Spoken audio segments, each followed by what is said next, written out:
So let's start with an example here of adding two fractions together, just so we have an idea of what it means to add two fractions.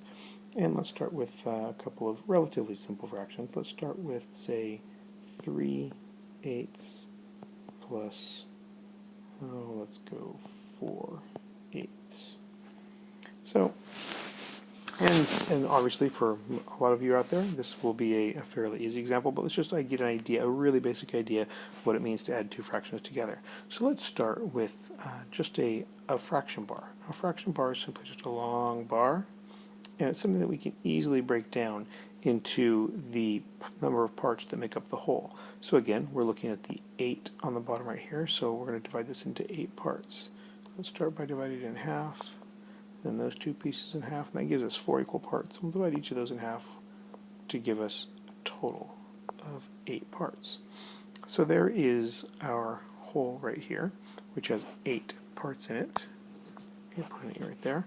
And then we're going to just go ahead and identify 3 of those parts. So 1, 2, 3.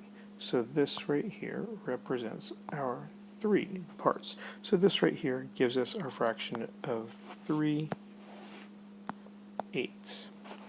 Now let's take a look at the next fraction. We have 4/8.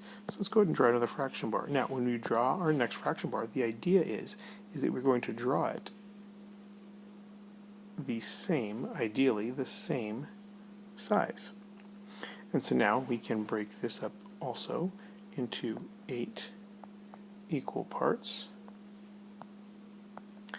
And except for this one, for this fraction, the numerator, or the number of pieces that we're going to look at, is 4. So we have 1, 2, 3, 4.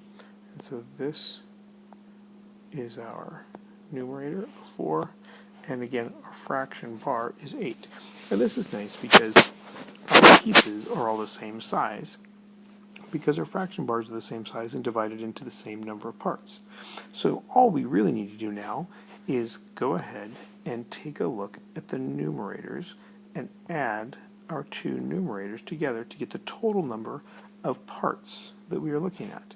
So if we count them up, we have 1, 2, 3, 4, 5, 6, 7.